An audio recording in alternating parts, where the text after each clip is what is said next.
श्रीमद् भगवद गीता के पास आपके हर प्रश्न का उत्तर है। चाहे आपकी कोई भी परेशानी हो, कोई भी इच्छा हो, श्रीमद् भगवद गीता आपके हर प्रश्न का उत्तर देती है, आपकी हर समस्या का हल देती है। चाहे वो परेशानी आपके मन की हो, या धन की हो, या आपके शरीर की हो, या आपके रिश्तों की हो, आपको अपनी हर समस्या का उत्तर श्रीमद् भगवद गीता में जरूर मिलेगा। आज हम उसी श्रीमद् भगवद गीता के ऐसे 11 अनमोल उपदेश आपको बताएंगे जो आपकी पूरी जिंदगी बदल देंगे। बस आप इन बातों को वीडियो के अंत तक ध्यान से सुनिए। जो भी व्यक्ति इस वीडियो को अंत तक सुनेगा, उसे अपनी जिंदगी, उसे अपनी हर परेशानी का हल अवश्य मिलेगा। उसे अपनी जिंदगी में जो कुछ भी चाहिए वो उसे जरूर मिलेगा। श्रीमद् भगवद गीता का सबसे पहला उपदेश यही है कि कोई अगर आपका अपना है या कोई आपसे बड़ा है तो उसका अपने प्रति गलत व्यवहार कभी भी सहन नहीं करना चाहिए। ये गीता का उपदेश हमारी जिंदगी से भी जुड़ा है। हम भी अपने मन की अधिकतर तकलीफों को ये सोचकर जिंदगी भर सहते रहते हैं कि ये तो मेरा अपना है, ये तो मेरा बड़ा है, इसको हम कैसे कुछ कह सकते हैं। हम अगर नहीं सहेंगे, कुछ कह देंगे तो हमारे रिश्ते ही खराब हो जाएंगे, हमारे रिश्ते ही समाप्त हो जाएंगे। पर सोचने की बात यह है कि उस व्यक्ति को आप अपना कैसे मान सकते हैं जो आपकी तकलीफों की वजह हो। अपना तो वो होता है जो हमारी तकलीफों को दूर कर दे। तो गीता का ये उपदेश है कि किसी को भी अपना फायदा मत उठाने दो, किसी को भी खुद पर जुल्म मत करने दो, क्योंकि आप जितना सहेंगे लोग आपको उतना सहने के लिए और मजबूर करेंगे। गीता का पहला अध्याय जिसका नाम अर्जुन विषाद योग और दूसरा अध्याय जिसका नाम सांख्य योग है, उसके आरंभ में अर्जुन ने श्री कृष्ण के आगे अपना दुख प्रकट किया है कि हे केशव, मैं कौरवों से कैसे युद्ध कर सकता हूँ, ये सब तो मेरे अपने ही हैं। मैं कैसे भीष्म पितामह और द्रोणाचार्य से युद्ध करूंगा, क्योंकि वो दोनों मेरे पूजनीय हैं। इसलिए इन गुरुजनों को मारने से तो अच्छा है मैं भिक्षा के अन्न को खाकर अपने जीवन का गुजारा करूं। और जिन कौरवों से मैं युद्ध करने जा रहा हूं वो सब धृतराष्ट्र के पुत्र मेरे भाई ही हैं, मेरे अपने ही हैं। इन सबको मारने से अच्छा है कि मैं सन्यासी बन जाऊं। तो श्री कृष्ण ने अर्जुन से कहा कि यहाँ कौन अपना है और कौन पराया है। जो अधर्म करता है उसके साथ युद्ध करना तुझे मोक्ष और मुक्ति देगा। तू अपने इस मन के मोह को त्याग दे, नहीं तो सारा जग तेरी निंदा ही करेगा, तुझे डरपोक कहेगा। बात अपने पराये की नहीं है, बात धर्म और अधर्म की है, बात सही और गलत की है। अगर तू गलत को सहेगा, उसका अंत नहीं करेगा, तो गलत करने वाले को और बल मिलेगा, वो और भी गलत करेगा। इसीलिए मन के मोह को त्याग करके तू युद्ध कर। महाभारत की एक और कहानी भी है। जब अर्जुन के पुत्र अभिमन्यु की युद्ध में मृत्यु हो जाती है तब अर्जुन बहुत दुखी होता है, रोने लगता है। वो श्री कृष्ण से कहने लगा कि मेरा पुत्र अभिमन्यु मर गया है, मैं ये दुख बिल्कुल भी सहन नहीं कर सकता, मैं भी अपने आप को समाप्त कर लूंगा। फिर भगवान श्री कृष्ण उसे आत्माओं के लोक में लेके गए, जहां अभिमन्यु आनंद से बैठा हुआ था, क्योंकि उसने क्षत्रियोचित व्यवहार किया, इसलिए उसे उत्तम पद की प्राप्ति हुई। जब अर्जुन अभिमन्यु के पास रोते रोते पहुंचा, अपने पुत्र को देखकर अर्जुन बहुत प्रसन्न हुआ। उसे गले से लगाकर कहने लगा कि हे पुत्र, तेरे बिना तो मैं जी ही नहीं सकता, मैंने तो अपने जीवन की आशा का ही त्याग कर दिया है। तो अभिमन्यु कहने लगा कि आप कौन हैं? अर्जुन बोला, मैं तेरा पिता हूँ, तू मेरा पुत्र है अभिमन्यु। तो अभिमन्यु कहने लगा कि कौन पिता कौन पुत्र, मेरे हजारों जन्म हुए हैं, किसी जन्म में आप मेरे पिता बनते हैं और किसी जन्म में मैं आपका पिता बनता हूँ। आत्मा का न कोई माता होता है न कोई पिता होता है। जब अर्जुन ने देखा कि मेरा पुत्र मुझे पहचान भी नहीं रहा तो उसका सारा मोह खत्म हो गया।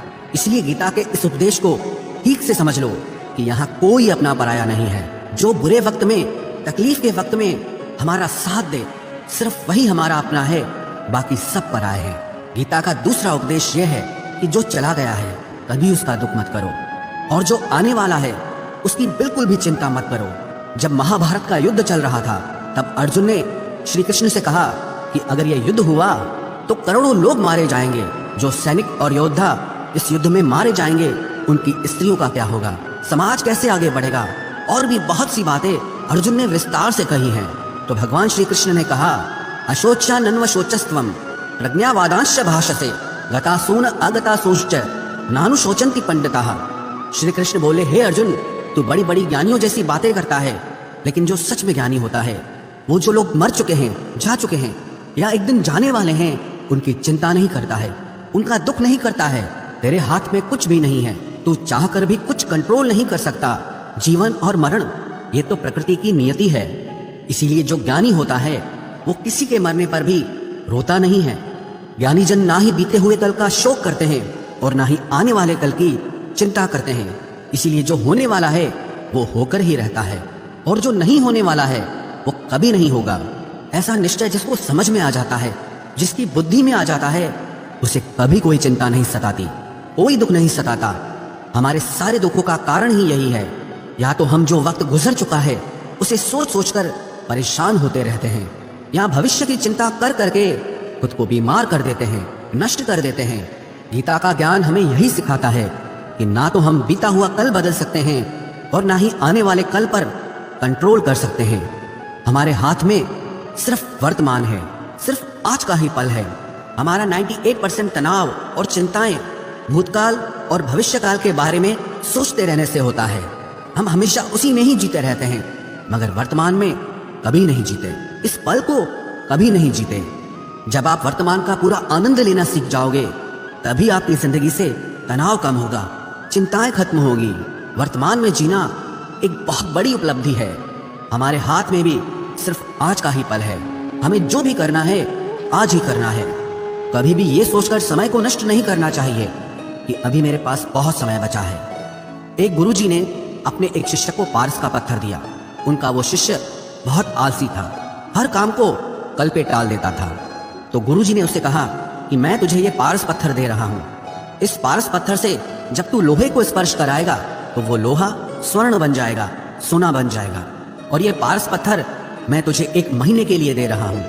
जब 1 महीना समाप्त हो जाएगा तब मैं तुझसे ये पत्थर वापस ले लूंगा।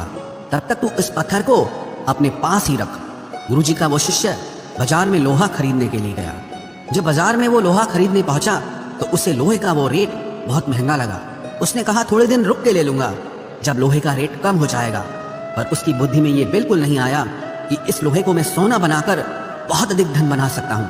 लेकिन उसके मन की सुस्ती, उसके मन का आलस्य, उसकी वजह से उसने उस काम को कल पे टाल दिया। ऐसे ही करते करते पूरा महीना समाप्त हो गया। फिर गुरुजी उस शिष्य के पास आ पहुंचे कि बताओ तुमने कितना सोना बनाया। शिष्य बोला कि मैंने तो अभी सोना बनाना शुरू भी नहीं किया। तो गुरुजी ने कहा मुझे मेरा वो पारस पत्थर वापस चाहिए। शिष्य बोला कि नहीं, मुझे थोड़ा वक्त दीजिए, मैं थोड़ा सोना बनाना चाहता हूँ। गुरुजी ने कहा कि ये पारस पत्थर पूरा 1 महीना तेरे पास था पर तू कुछ नहीं कर पाया, लेकिन अब समय समाप्त हो चुका है। ऐसे ही ये हमारा जीवन है, हमारी जिंदगी है और ये समय ही पारस पत्थर है। हम समय के एक एक पल से अपने जीवन को सोना बना सकते हैं, लेकिन हमें ये लगता है कि हमारे पास बहुत समय बचा है, एक दिन जिंदगी को जी लेंगे, एक दिन जिंदगी में खुश हो जाएंगे। लेकिन वो दिन कभी नहीं आता और हम जिंदगी भर भागते रहते हैं, चिंता करते रहते हैं, दुखी होते रहते हैं, लेकिन जिंदगी को जीना, खुश रहना हम भूल जाते हैं। इसलिए गीता का ज्ञान हमें यह सिखाता है कि आप आज में जीना सीखो, इस पल में जीना सीखो।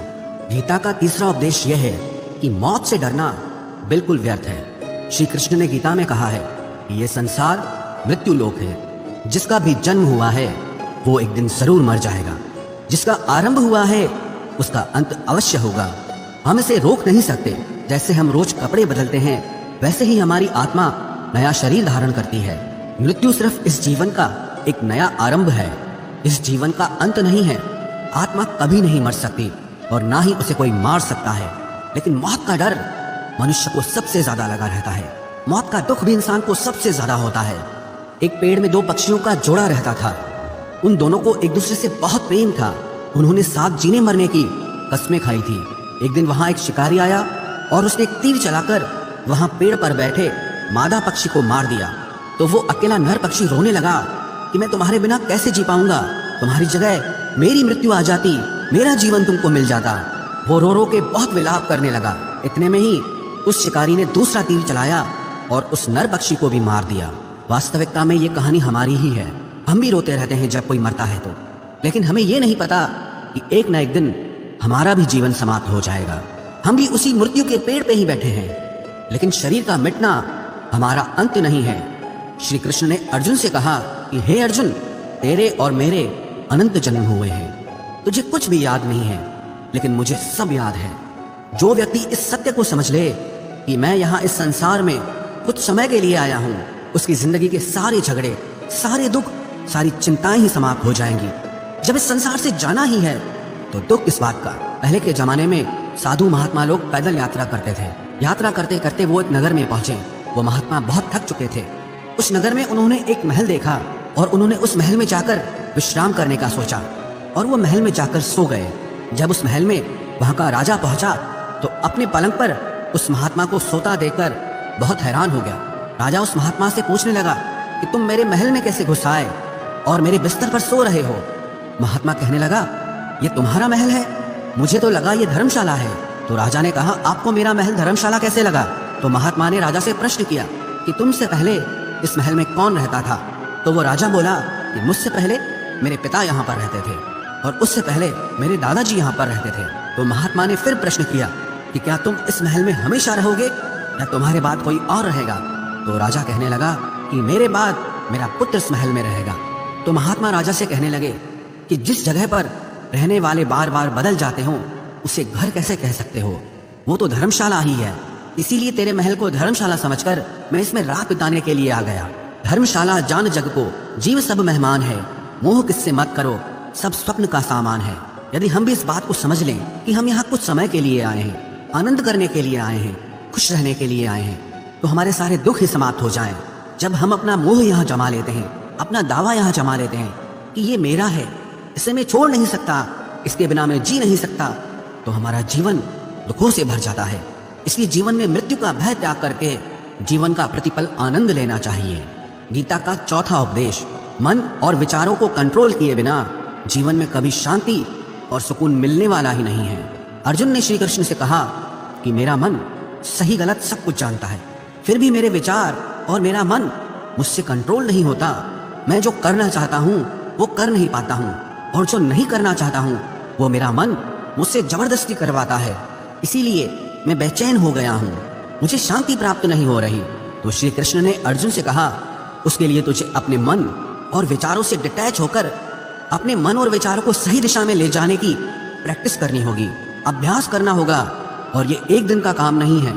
जब तक तू अपने मन और विचारों की गुलामी का त्याग नहीं करता तब तक तुझे जीवन में कभी शांति नहीं मिलेगी। एक राजा था, वो बहुत बेचैन और परेशान रहता था।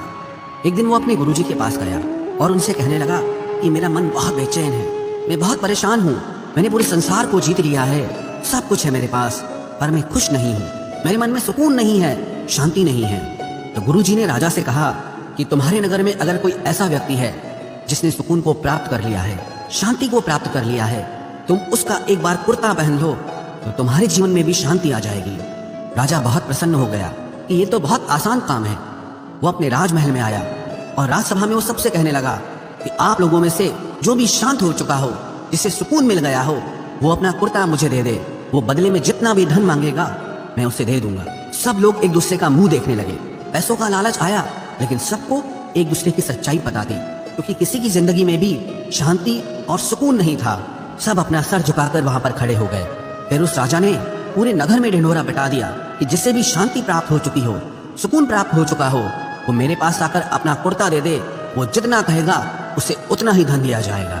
लेकिन एक भी व्यक्ति ऐसा नहीं मिला जिसे शांति प्राप्त हो चुकी हो। वास्तविकता में जब कोई मरता है तब हम कहते हैं कि वो फलां व्यक्ति आज शांत हो गया। कभी किसी जिंदा इंसान के लिए नहीं सुना कि एक जीता जागता इंसान शांत हो गया है। राजा के सैनिक पूरे शहर में ढूंढते रहे, फिर उन्हें पेड़ के नीचे एक महात्मा तपस्या करता दिखा, जिसके चेहरे पे एक शांति थी, सुकून था। वो सैनिक उस महात्मा के पास आकर पूछने लगे कि क्या आपने शांति प्राप्त कर ली है, सुकून प्राप्त कर लिया है? महात्मा ने कहा, मैं पूरी तरह से शांत हूँ। तो सैनिक उसे राजा के पास ले आए। राजा ने उस महात्मा से प्रश्न किया कि क्या आपको शांति और सुकून प्राप्त हो चुके हैं?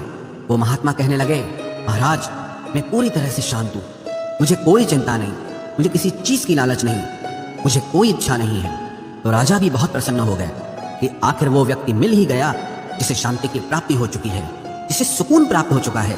तो राजा उस महात्मा से कहने लगे कि हे महात्मा, आप कृपया करके अपना कुर्ता मुझे दे दीजिए, बदले में आप जो मांगेंगे मैं आपको दे दूंगा। वो महात्मा कहने लगे कि महाराज सुकून और शांति तो मुझे मिल चुके हैं, लेकिन क्या करूं, मेरे पास कुर्ता ही नहीं है पहनने के लिए जो मैं आपको दे सकूं। जब राजा ने उस महात्मा की यह बात सुनी कि इस महात्मा के पास कुर्ता भी नहीं है पहनने के लिए, उसके बाद भी ये महात्मा एकदम शांत है, इसके जीवन में सुकून है, मैं सारी जिंदगी धन को जोड़ने में लगा रहा, दुनिया जीतने में लगा रहा, लेकिन मुझे शांति नहीं मिली, सुकून नहीं मिला, क्योंकि शांति और सुकून बाहर की चीज नहीं है, अपने भीतर की चीज है। इसीलिए जब तक कोई व्यक्ति अपने मन और विचारों को कंट्रोल नहीं करता, तब तक उसके जीवन में सुकून और शांति नहीं आती। और गीता का उपदेश हमें यही सिखाता है कि जीवन में शांति चाहिए तो मन को शांत करना सीखो।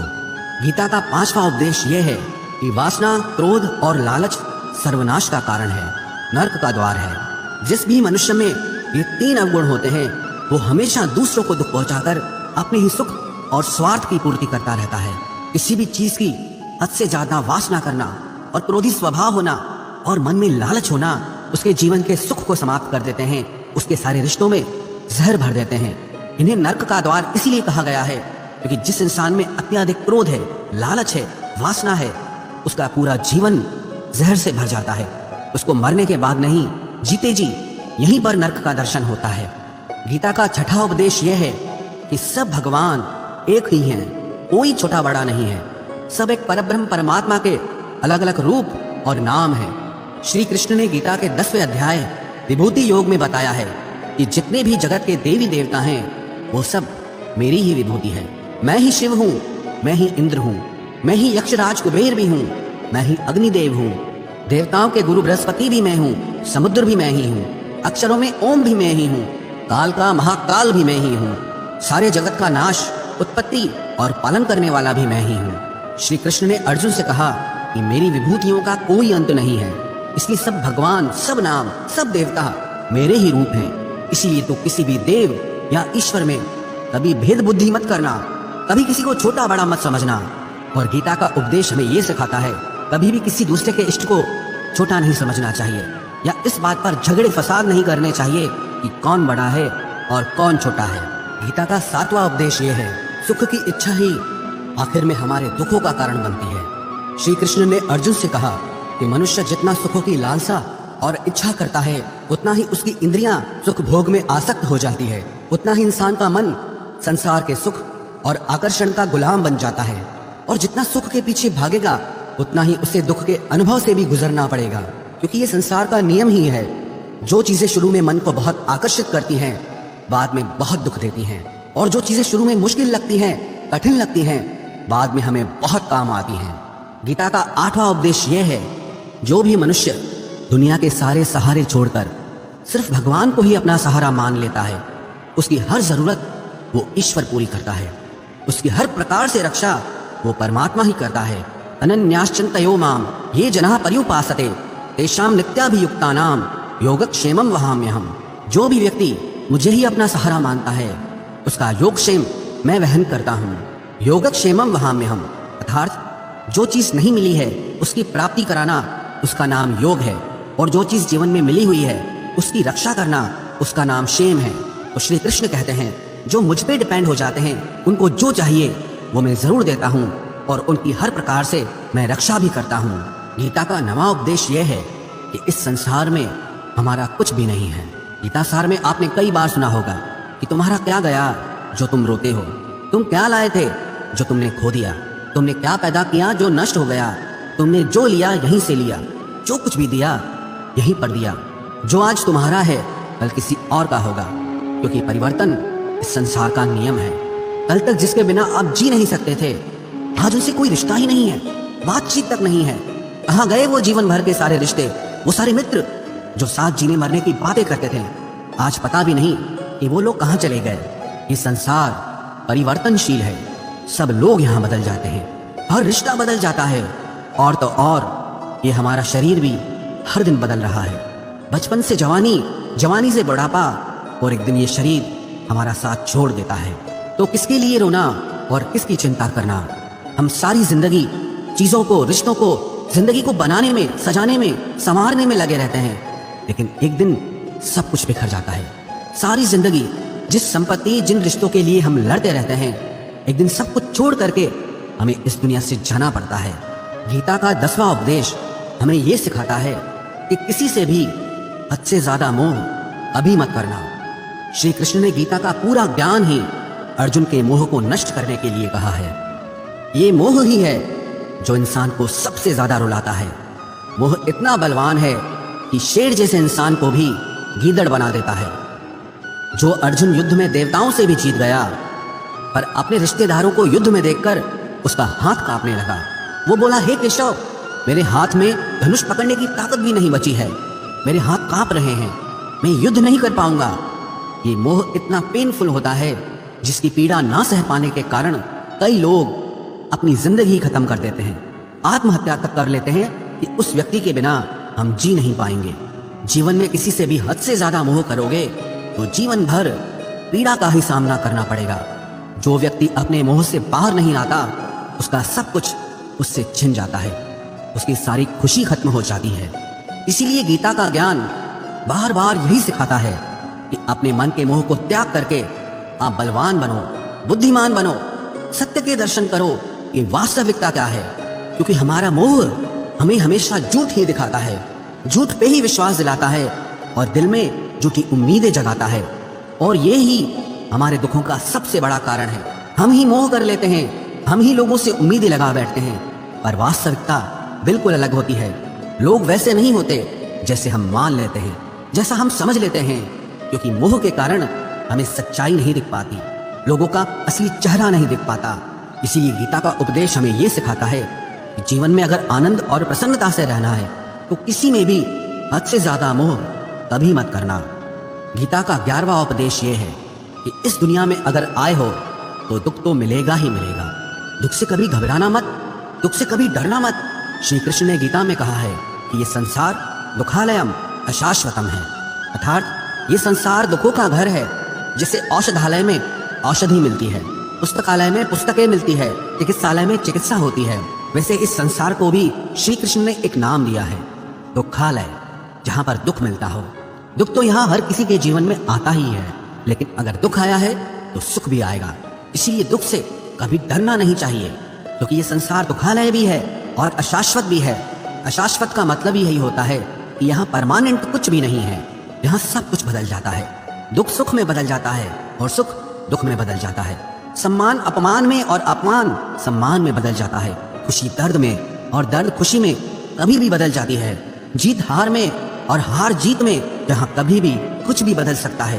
कुछ भी परमानेंट नहीं है, ना ही हम परमानेंट हैं, ना ही हमसे जुड़ी कोई चीज यहाँ पर परमानेंट है। क्योंकि ये संसार अशाश्वत है, शाश्वत नहीं है। यहाँ सब कुछ बदलने वाला है, यहाँ कुछ भी परमानेंट नहीं रहेगा। तो आपका दुख भी परमानेंट नहीं रहेगा, इसलिए दुख से कभी भी डरना नहीं चाहिए। गीता का ये उपदेश हजारों साल पुराना है, लेकिन आज भी नए से नया है। पूरे विश्व में गीता को सबसे ज्यादा पढ़ा गया है और सबसे कम समझा गया है। श्रीमद् भगवद गीता के ये उपदेश अगर कोई व्यक्ति ठीक से समझ ले और उसे अपनी जिंदगी में उतार ले, तो ये पक्की बात है, वो अपनी जिंदगी में जो चाहे वो हासिल कर सकता है। अपने जीवन की हर समस्या से वो एक पल में बाहर आ सकता है। श्रीमद् भगवद गीता के इस दिव्य उपदेश को हमें बार बार सुनना चाहिए, हर रोज सुनना चाहिए। जब भी जीवन में कोई चिंता या परेशानी आए तो एक बार इस उपदेश को जरूर सुन लेना और मन में यह विश्वास रखना कि गीता का ये उपदेश आपकी जिंदगी की हर परेशानी में आपको राह अवश्य दिखाएगा।